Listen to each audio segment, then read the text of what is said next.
Então, voltamos aí. Prometo que eu vou pedir para o pessoal dar uma olhadinha aí em relação porque que está fazendo vários links e não um único link, tá? Mas aí a gente vai tentando se adequar da melhor maneira possível. Coloquei lá no Google Classroom de novo, tá? O link está na mesma postagem que eu fiz anteriormente, tá bom? Passem aí para os coleguinhas. Eu pedi para a Nábia passar também pelo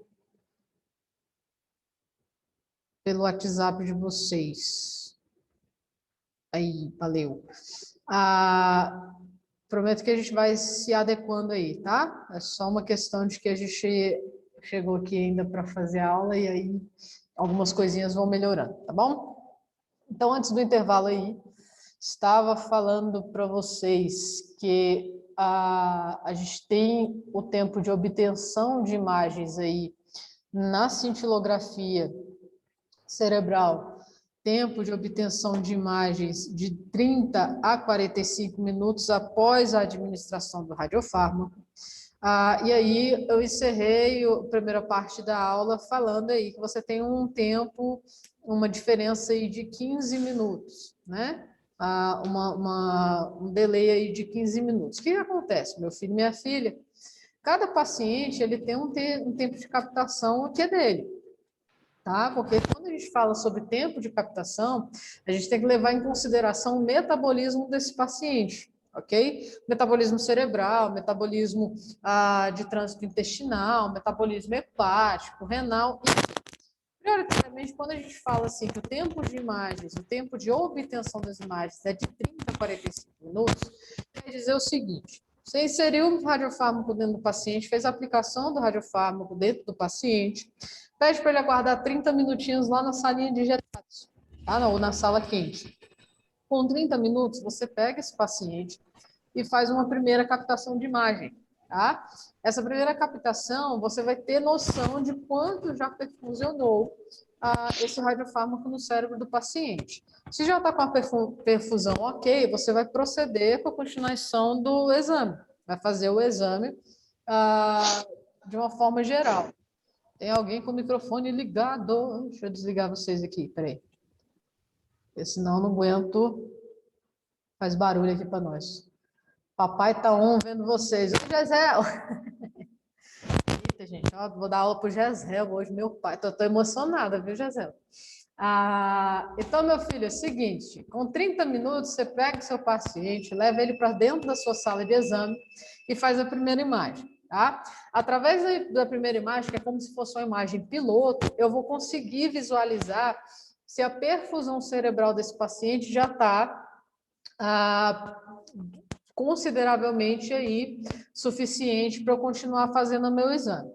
Com 30 minutos, se eu vi que a perfusão está ok, eu prossigo, depois de fazer a primeira imagem, eu prossigo com o exame, tá? Aí o software do equipamento vai te orientar da melhor forma possível. Se eu fiz essa imagem piloto e eu vi que não está com a perfusão legal, eu retiro esse paciente, deixo ele mais uns minutinhos lá esperando, tá? Quando a gente fala que o tempo de obtenção de imagens é de 30 a 45 minutos, é que é no mínimo 30, no máximo 45 minutos, tá? Alguns pacientes perfusionam muito bem com 30 minutos, outros pacientes só vão perfusionar o cérebro de modo satisfatório com 45 minutos, ok? Então, você tem esse lapso aí de tempo, tá? Mas não passa disso daqui, entre 30 e 45 minutos. Beleza? Entenderam o protocolo de cintilografia cerebral? Dúvidas, lamúrias, desesperos? Calma que quando a gente voltar na presencial, eu prometo que eu volto nos protocolos para vocês. Tá? Não se preocupe. Deixa eu só conferir se eu coloquei o trem para gravar, que eu esqueço. Tá ali. Beleza, então? Então, preparo do paciente. Não tem preparo específico para cintilografia cerebral, tá? O paciente não precisa fazer nada, só chegar na clínica no horário certo já está de bom tamanho. O radiofármaco utilizado tanto pode ser o HMPAO marcado com tecnésio ou o SED marcado com tecnésio. Não tem variação de um para o outro. É o que tiver disponibilidade na clínica naquele dia para fazer, tá? A atividade da fonte tem que ser de no mínimo 20 miliquirris, lembrando sempre que a gente faz uma eluição de 10%, 15% a mais em relação à atividade. A via de administração intravenosa, tempo para obtenção de imagens de 30 a 45 minutos após a administração, tá bom? E aí eu trouxe umas imagens aí bonitinhas para você, olha que bonitinho. Essa daqui é uma cintilografia interictal, tá? Foi feita durante uma crise epilética, foi utilizado o HMPAO, onde você tem uma parte aí do córtex cerebral com hipoperfusão, ou hipocaptação, a gente falou bastante disso aí na última aula, né? Hipocaptação são áreas arroxeadas, chegando até o negro, ó. Podem ver aqui nessa imagem que dá para ver direitinho. Então, você tem uma falha de captação, uma hipocaptação em uma parte cerebral, provavelmente a parte onde esse paciente convulsiona, tá? Nos casos aí de uma crise epilética, tá? As outras partes vermelhinhas são as partes ativadas, ou seja, de hipercaptação, onde tem uma atividade cerebral adequada, ok? Beleza? Bonitinha a imagem aí para vocês, né? Conseguiram verificar aqui? Tá? Então, você tem partes cerebrais com hipocaptação, onde são as partes, provavelmente aí, onde o médico vai laudar que esse paciente sofre, ativa a convulsão nesta parte cerebral específica, e as outras áreas do cérebro geralmente aparecem aí nas cores amarelo, vermelho, que são alaranjadas, que são cores aí que nos demonstra a hipercaptação. Tudo bem? Bonitinha a imagem aí para vocês, né? Vão fazer muito, viu? Em nome de Jesus, amém. Todos vocês vão trabalhar na medicina nuclear, vão ganhar muito bem, né? Tem a galera aí que já me falou que já abriu os horizontes para a medicina nuclear. E titia, fico na felicidade quando vocês falam isso. Mas é um dos exames ainda muito utilizados, tá? A gente tem outra imagem aqui. Essa daqui foi feita, perdão, com ECD, demonstrando a ausência total de perfusão cerebral, tá? Quando eu tenho ausência total de perfusão cerebral, meu filho e minha filha, essa imagem aqui é um diagnóstico de morte encefálica. Eu não tenho atividade cerebral, ó, nenhuma, zero, tá vendo? Tá tudo preto aqui. Não tem atividade cerebral, ou seja, o paciente teve morte encefálica, tá? Essa daqui é aquela bonitona que eu falei para vocês, que é a exceção da regra, de que eu só faço cintilografia em pacientes vivos. Essa é a exceção, tá? Para diagnóstico de morte encefálica, posso fazer uma cintilografia de perfusão cerebral. Beleza? Aqui fica bem claro para vocês, né? Que não há captação do radiofármaco, nada de radiofármaco dentro do cérebro do paciente, ó. Tá? E aí é constatado, então, a morte cerebral, ou morte encefálica, tá? Aqui a gente tem outros tipos de imagem aqui, onde tem uma diferença de perfusão em algumas áreas específicas aqui, principalmente onde tem as setinhas aqui, mostra a hipocaptação nos putâmenes, tá? E na cabeça do caudado à esquerda e nos núcleos da base bilateral. Obviamente, como a gente não faz diagnóstico, né, a gente não lauda, alguns tipos de patologias a gente não consegue identificar nessas cintilografias, tá? Mas, basicamente, a gente consegue identificar que há uma falha de perfusão em algumas áreas, ó. Esta área aqui está perfusionando, quase não está perfusionando, tá vendo? Então, a área roxeada, em comparação a outra área que está bem captante. Em uma outra situação, você também tem essa diferenciação, tá? Então, aí, a hipocaptação nos putâmenes e na cabeça do caudado. Beleza aí? Ficou clara a cintilografia cerebral, meu filho e minha filha? Dúvidas, lamúrias, desesperos? Ficou claro? Sim, então tá bom, hein? Se cair na prova, já sabe, né? Posso cobrar na prova? De com força? Ah, então tá bom. Tá falando que pode cobrar, então já vou até alterar minha prova, gente.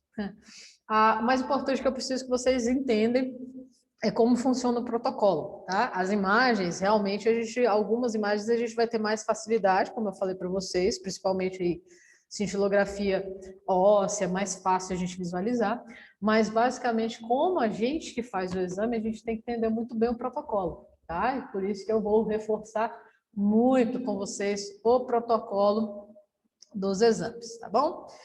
Próximo exame que a gente tem aí é a cintilografia de perfusão miocárdica. Meu filho, mas você faz muito isso nas clínicas de medicina nuclear, tá? Talvez seja o exame mais realizado nas clínicas, pelo menos que eu tenha a ciência aqui em Brasília, talvez seja o mais utilizado, tá? Cintilografia de perfusão miocárdica, eu peço para vocês se atentarem um pouquinho ao protocolo, porque ela é feita em 2 etapas, tá? A gente tem a cintilografia de perfusão miocárdica em repouso e cintilografia de perfusão miocárdica em estresse, mas a gente vai falar separadamente de uma e de outra, tá? Então, a cintilografia de perfusão miocárdica aí, ela é utilizada e indicada para avaliar doentes de infarto do miocárdio, tá? Avaliação de isquemia, até para prevenir o infarto, que geralmente é ocasionado por algum tipo de obstrução.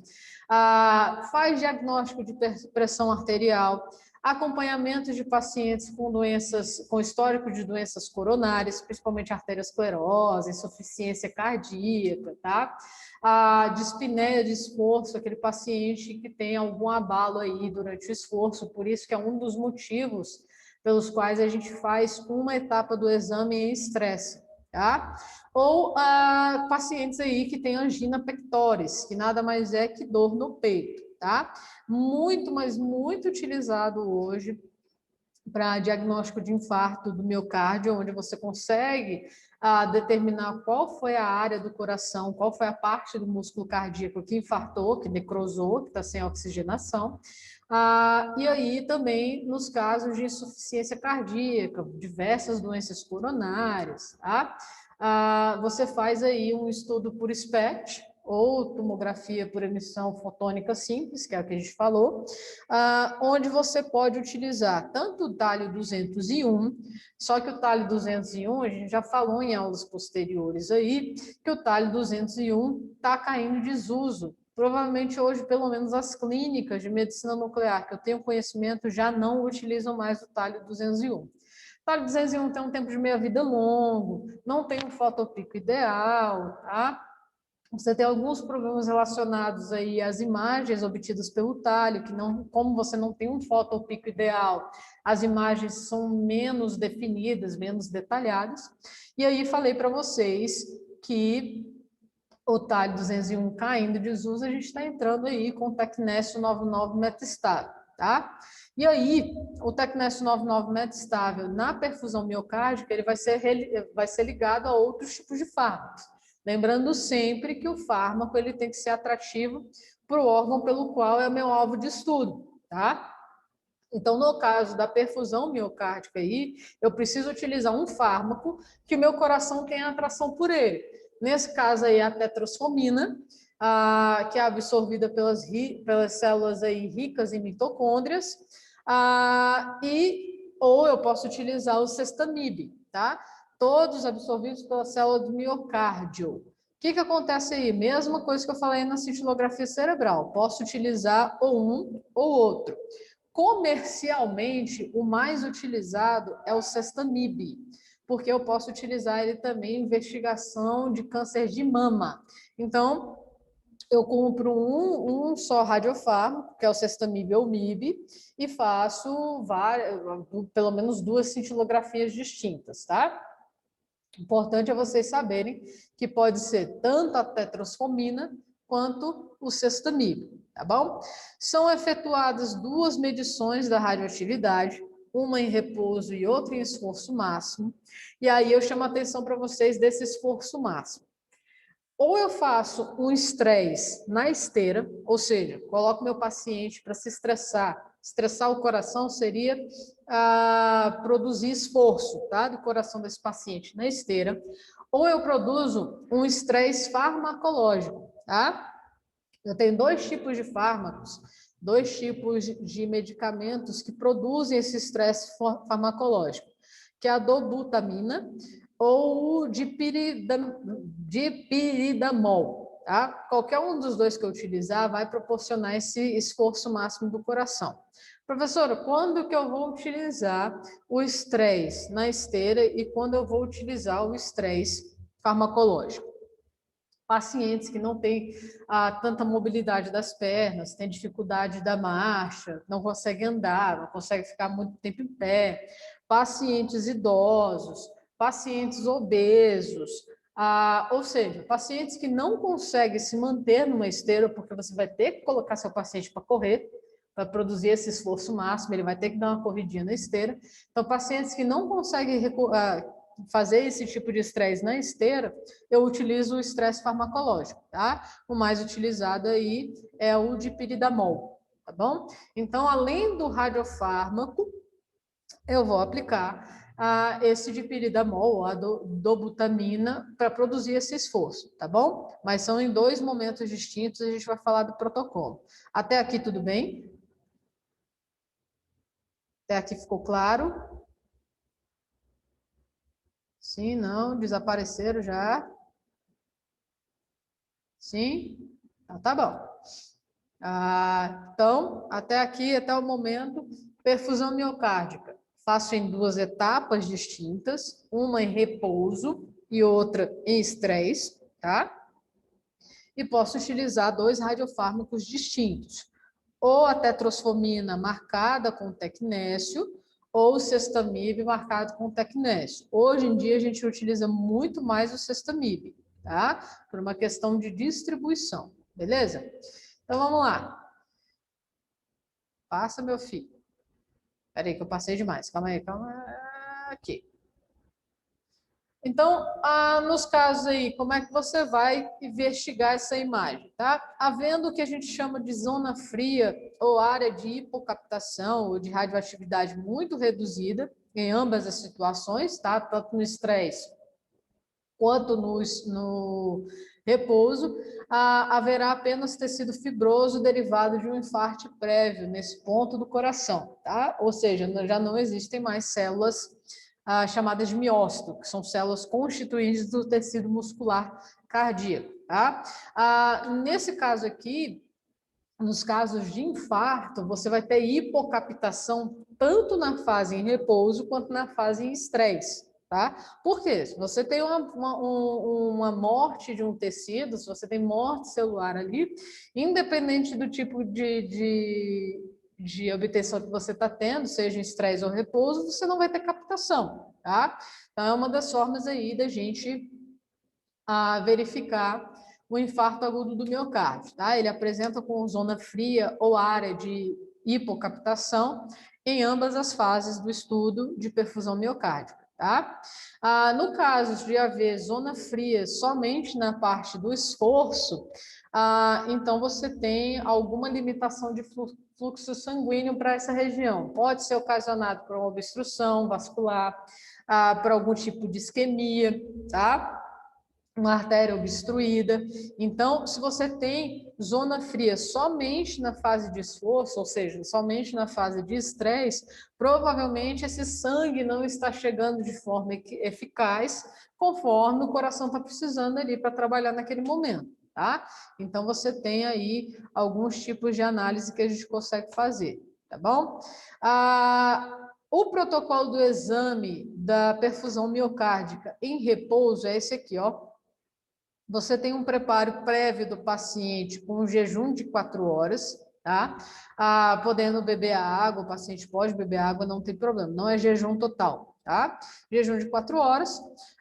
O radiofármaco que você vai utilizar e a atividade também vai ser a mesma atividade para qualquer um dos dois que eu escolher, por isso que eu falei que tanto faz um ou outro, tá? Eu vou utilizar ou o cestamib marcado com tecnésio, ou o tetrasfomin marcado com o tecnésio, tá? Ambos têm que ter atividade mínima de 10 miliquirris, tá bom? A gente vai ver essas nomenclaturas aqui de mili, micro e QRI lá para frente um pouquinho, eu vou explicar para vocês, tá? Mas basicamente eu vou utilizar 10 mili-QRIs, tanto para o Cestamib quanto para o Tetrasfomin, tá? No repouso, as vias de administração vão ser intravenosas, e aí o tempo de obtenção de imagens, da mesma forma que eu falei para vocês, você tem uma lacuna de tempo aí de 30 a 90 minutos após a administração, tá? Então, pego o meu paciente, ele fez um jejum prévio de 4 horas, faço a preparação do radiofármaco dele, conforme eu escolher ou Cestamib ou Tetrasfomin, faço a preparação, verifico a atividade dessa fonte, que tem que ser de no mínimo 10 miliquirris, lembrando sempre do 10%, 15% a mais que a gente produz aí, faço a aplicação intravenosa e deixo esse paciente quietinho, porque tem que ser em repouso, na sala de injetados, tá? De 30 a 90 minutos após a administração. De novo, tem uma lacuna de tempo aí de 60 minutos, vai depender muito do metabolismo cardíaco desse paciente, não é todo paciente que vai perfusionar com 30 minutos, tá? Mas não passa disso, é entre 30 e 90 minutos, tá? Então, deu 30 minutos, eu pego meu paciente, levo para minha sala de exame, faço um piloto, tá? Uma imagem piloto. Vou verificar se essa área está perfusionando legal, já está com uma perfusão ideal aí para eu prosseguir meu exame. Se sim, faço o exame, tá? Se não, pela primeira imagem, eu vou saber mais ou menos se esse paciente ainda vai demorar mais 30, mais 40, mais 50 minutos aí para perfusionar, tá bom? Pela primeira imagem, eu consigo mais ou menos mensurar o tempo de captação desse radiofármaco pelo músculo cardíaco do paciente, mas sempre vai girar em torno de 30 a 90 minutos após a administração, tá bom? E o paciente ele tem que ficar aí um tempinho deitado para o coração voltar numa situação de repouso. O coração vai ficar batendo ali como se esse paciente estivesse prestes a dormir, tá? É isso que a gente chama de repouso. Já o estresse farmacológico, ou a perfusão miocárdica em estresse, que pode ser produzido ou pela esteira ou pelo fármaco, né? Ou pelo estresse farmacológico, também requer um jejum de 4 horas. O radiofármaco e atividade também vai ser o Cestamib ou o Tetrasfomin, marcado com tecnésio, numa atividade mínima de 10 miliquirris.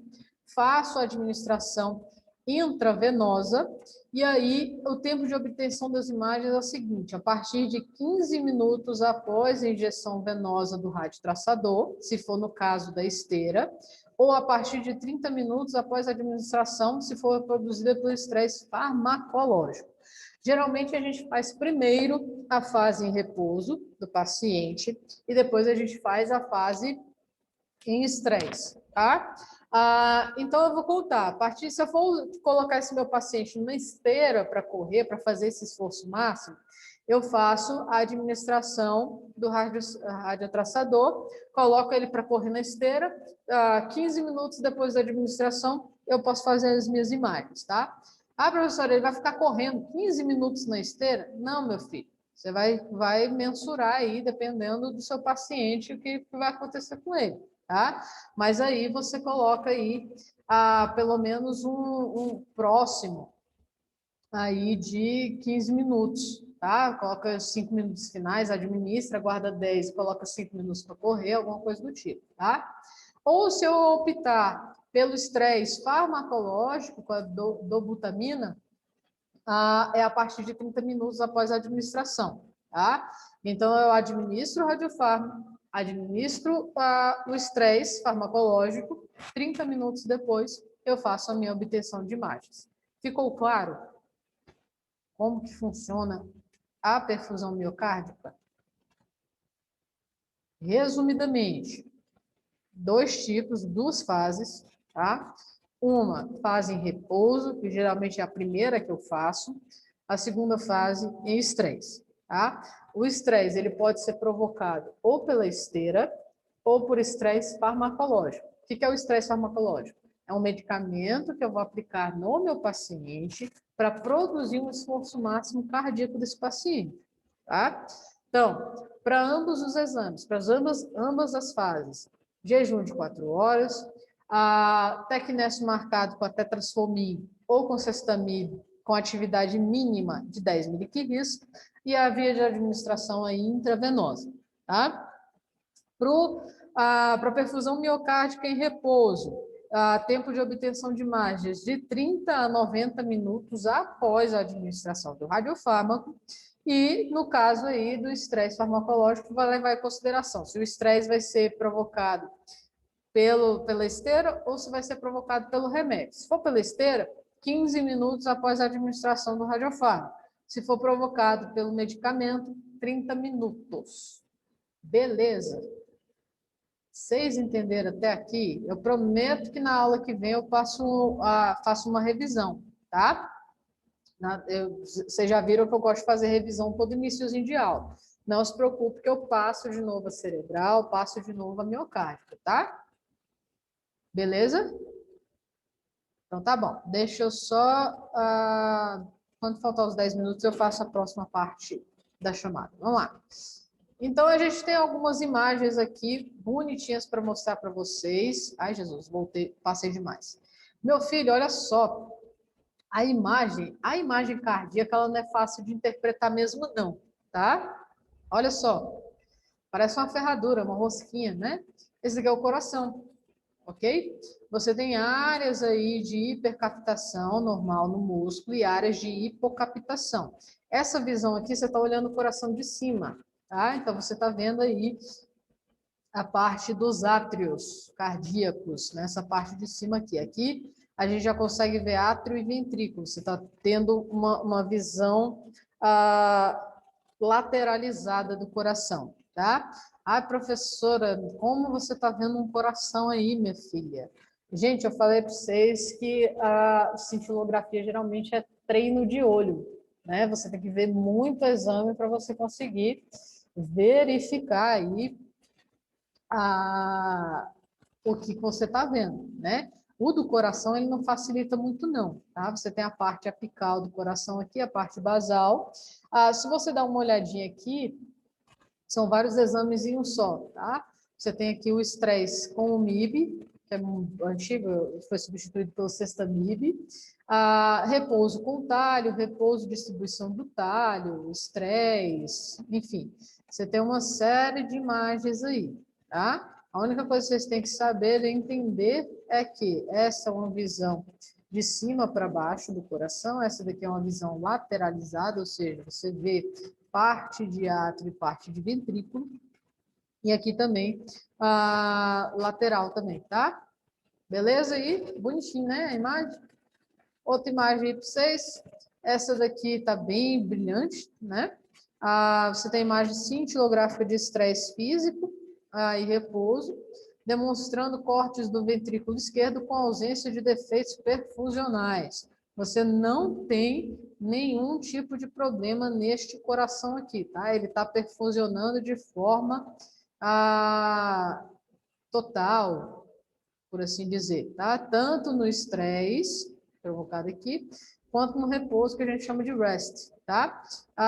Sinto lhes informar, a maioria dos softwares de medicina nuclear estão em inglês, tá? Então, estresse a gente sabe como é que fala. Rest, que é descanso, seria repouso, né? Para vocês saberem identificar aí, tá bom? Então, a maioria, na verdade, acho que todos os softwares de medicina nuclear estão em inglês, tá bom? E aí você tem que saber o que é rest e o que é estresse, tá? Mas o mais importante aqui é vocês entenderem que esta área aqui do coração, este coração específico aqui, não tem erro de perfusão, ou seja, é um tecido completamente normal, tá bom? Me avisou aqui os 10 minutinhos. Deixa eu só fazer a segunda rodada da chamada, para saber quem está aí. Bonitinha, a Águida está aí. A Amanda Vidal está aí de novo. Daniele Ramos. Ismael está aí. Calma aí. Deixa eu ver o que vocês estão falando aqui. Eu. Vocês são bonitinhos respondendo a chamada no chat, gente. Tenho o maior orgulho de vocês. Por incrível que pareça, por incrível que careça, eu já estou com saudade de vocês, viu? Fico muito triste de estar tendo aula online só, mas a gente vai voltar logo, né? Lília presente, Lanice, Lilian, Luana, tá aí, Lucileide, cadê? Tá aqui, ó. Ludmila, Nábia. Beleza, beleza, beleza. Nábia, Sheila. Oi, Sheila. Vanessa Souza tá aí. Yasmin. Beleza. Então já está anotadinho aqui para vocês, tá bom? Vamos lá, só para vocês terem noção aqui como é que seria uma forma de vocês entenderem qual é a visualização do coração. Qual seria o tipo de visão que vocês... Beleza, Ismael, já preenchi aqui. Todo mundo que estava aqui, que está aí, eu já coloquei aqui, tá? Não se preocupe, que eu olho pela lista de participantes da reunião.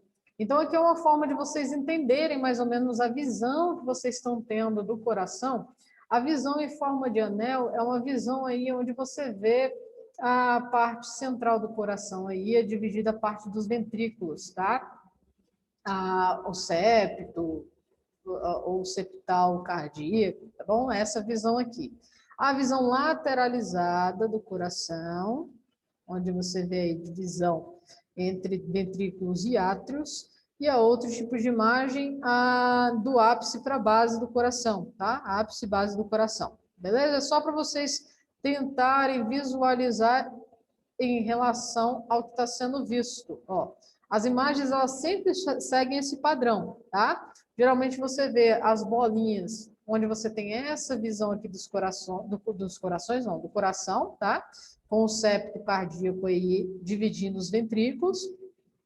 A segunda imagem aqui, ó, deixa eu voltar para vocês. Essa parte de segunda linha de imagens aqui é essa posição do coração que você está vendo, onde você consegue visualizar muito bem as câmaras cardíacas, né? Visualizar-se muito bem, entre aspas, tá? Que não é uma visão muito fácil de se ter, não.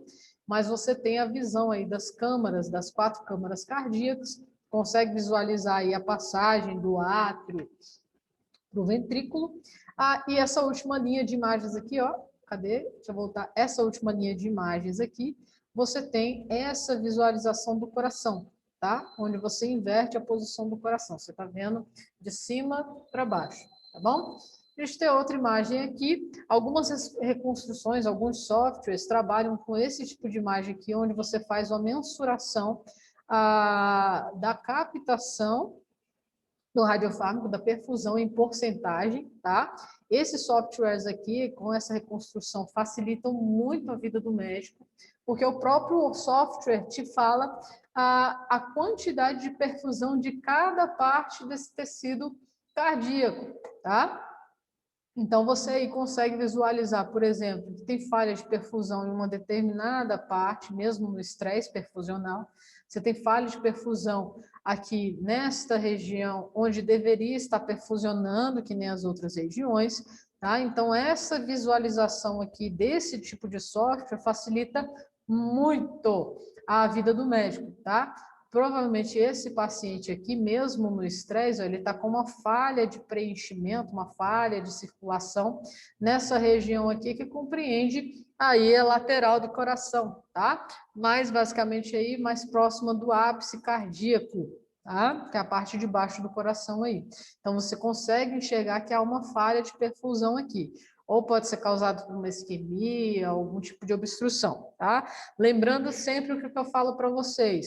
Não tem como o médico laudar um exame de cintilografia só pela imagem. Leva-se em consideração histórico clínico do paciente, outras imagens de diagnóstico, exame eletrocardiograma, ecodoppler, esses outros tipos de exame de sangue, tá? É um apanhado de informações que esse médico vai ter para chegar aí ao veredito, ao diagnóstico do que está acontecendo nessa região cardíaca desse paciente, tá? Mas visivelmente aqui, para vocês terem ideia, você consegue visualizar muito bem aí um erro de perfusão, ou seja, uma hipocaptação. Lembra que eu falei para vocês que áreas de hipocaptação tendem a ser roxas, tons de roxo, tons de lilás, azul, escuro, tá? Então, você tem aqui no músculo cardíaco uma captação legal aí, laranjada, amarela, até vermelhinha aqui nas extremidades. Porém, você tem uma área aí perto do ápice cardíaco, onde há um erro perfusional, ou seja, não está chegando sangue suficiente nessa área aqui. Pode ser por uma isquemia, uma obstrução, alguma placa de arteriosclerose, tá? Mas, em sumo, é isso daqui. Beleza? Tudo bem? Até aqui tudo bem, meu povo, minha pova? Falem comigo. Tudo alright? Entenderam a perfusão miocárdica, que é o mais, talvez o mais utilizado, tá? A gente tem aí 3 minutinhos. Tem dúvida? Porque não adianta eu começar a perfusão pulmonar com vocês agora, tá? Para a gente ter que interromper, falar só 3 minutinhos, não dá nem para falar, tá? E aí eu quero saber, ficou dúvidas? Posso auxiliá-los de alguma forma? Não? Quem cala consente? Sem nenhuma dúvida? Gente, olha lá, hein? Quero ver, hein? Vai ter exercício aí. Eu passei lá no Google Classroom, não sei se todos vocês viram, eu passei 2 datas para vocês. Uma do que seria a nossa dinâmica, né? Que aí eu não sei como fica em relação a isso. De qualquer forma, eu transformei a dinâmica sinalizar os assuntos da prova. Vou sinalizar, tá? Na penúltima aula, eu faço uma revisão geral, e aí eu costumo falar com vocês que eu abro a prova de um lado e o PowerPoint de outro. E aí monto a revisão do slide com a prova aberta, tá? Vai ser bem direcionada. A matéria é muito grande, a matéria é muito extensa, muito cheia de detalhes. Mas aí, geralmente eu direciono, tá? A revisão é completamente direcionada para a prova e outra. Se vocês, acho que vocês separaram, eu passo estudo dirigido. O estudo dirigido também é direcionado para a prova, tá? Eu passo um de medicina nuclear, um de radioterapia e um de hemodinâmica, tá bom? Então, hoje é dia 2, né? Se eu não me engano, eu marquei para vocês, eu tenho que dar uma olhadinha nas datas lá. Fiquem atentos, qualquer alteração de data, eu vou comunicar com vocês de novo, porque como a gente ainda não sabe como fica essa situação do lockdown daqui para segunda-feira, pode ser que haja alteração nas datas, tá bom? Se a gente voltar segunda-feira de forma presencial, aí a gente faz a dinâmica em sala, tá? Caso não seja possível, questionário, tá bom? Mas aí, de qualquer forma, caso haja qualquer alteração nas datas, eu vou falando para vocês. As datas de radioterapia e hemodinâmica estão pausadas. Eu ainda não consigo... isso, dia 6 e dia 9. As de radioterapia eu ainda não consigo passar para vocês, porque vai depender muito do que está acontecendo, tá bom? No mais, a nossa live vai cair. Quero agradecer de coração a presença de vocês, tá bom? Quinta-feira, no mesmo bate-horário, e aí vou verificar com o pessoal da coordenação a questão da aula do sábado. Mas aí informo para vocês lá no Google Classroom, tá bom? Beijos, fiquem com Deus, tudo de bom aí para vocês, até quinta. Beijo da titia.